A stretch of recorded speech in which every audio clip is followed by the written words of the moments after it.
স্বাধীন বাংলাদেশের ইতিহাসে ভারতের সাথে শুধুমাত্র একবারই যুদ্ধ হয়েছিল, যার নাম হলো বড়াইবাড়ির যুদ্ধ। এই যুদ্ধে ভারতীয় সীমান্তরক্ষী বাহিনী বীর বাঙালির কাছে শোচনীয় পরাজয় বরণ করেন। কিন্তু প্রশ্ন হলো, কেন ভারতের সাথে বাংলাদেশের এমন রক্তক্ষয়ী যুদ্ধ সংঘটিত হলো? কী কারণে ভারতীয় বাহিনী বাংলাদেশের বড়াইবাড়ি গ্রাম দখল করতে আক্রমণ চালায়? আজকের ভিডিওতে তাই জানবো। তো শুরু করা যাক আজকের ভিডিও।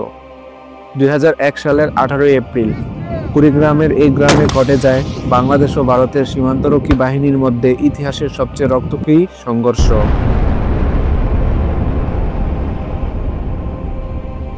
সে সংঘর্ষে ভারতীয় সীমান্তরক্ষী বাহিনী বা বিএসএফ এর 16 জন সৈন্য নিহত হয় এবং বাংলাদেশের তৎকালীন সীমান্তরক্ষী বাহিনী বিডিআরের 3 জন সৈন্য নিহত হয়।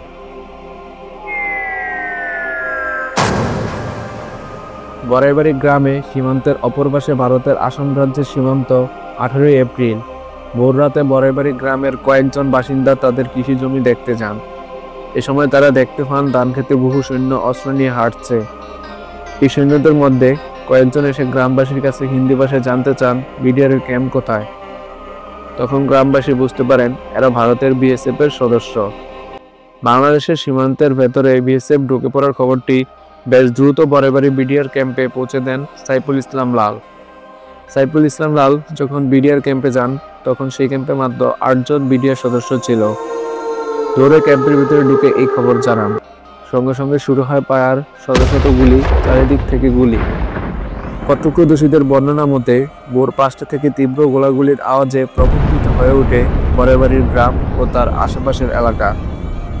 প্রচণ্ড গোলাগুলিতে গ্রামবাসী তাদের বাড়িঘর ফেলে পালিয়ে যেতে থাকে। তখন এই ঘটনা খুব কাছ থেকে দেখেছেন স্থানীয় বাসিন্দা রুহুল আমিন, যিনি 2014 সালে সে এলাকায় সংসদ সদস্য নির্বাচিত হয়েছিলেন। যেদিন বিএসএফ বড়াইবাড়ি আক্রমণ করেন, সেদিন স্থানীয় মানুষজনকে সংগঠিত করার কাজ করেছিলেন রুহুল আমিন। বিএসএফকে প্রতিরোধ করার জন্য বিডিআরের সহায়তায় আনসার ও গ্রাম প্রতিরক্ষা বাহিনীর প্রশিক্ষণপ্রাপ্ত 12 জন সদস্যকে একত্রিত করেন রুহুল আমিন। তিনি বলেন, বিএসএফ যখন বাংলাদেশের ভেতরে ঢুকে তখন অনেক গ্রামবাসী পালিয়ে গেল, পরবর্তীতে আবার ফিরে আসে। এরপর তারা বিডিআরের সাথে মিলে বিএসএফ এর বিরুদ্ধে প্রতিরোধ গড়ে তোলে। ভোর 5টা থেকে 11টা পর্যন্ত বড়াইবাড়ি গ্রামে বিভীষিকা মুহূর্ত ছিল। দুপক্ষের মধ্যে প্রচণ্ড গোলাগুলি হয়।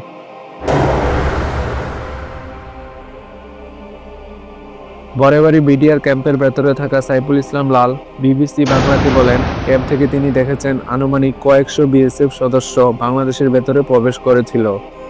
সাইফুল ইসলাম লালের বর্ণনা মতে বড়াইবাড়ি বিডিআর ক্যাম্পের 8 জন সদস্য প্রচণ্ড মনোবল এবং সাহস নিয়ে প্রথম 4 ঘন্টা লড়াই চালিয়ে গেছেন।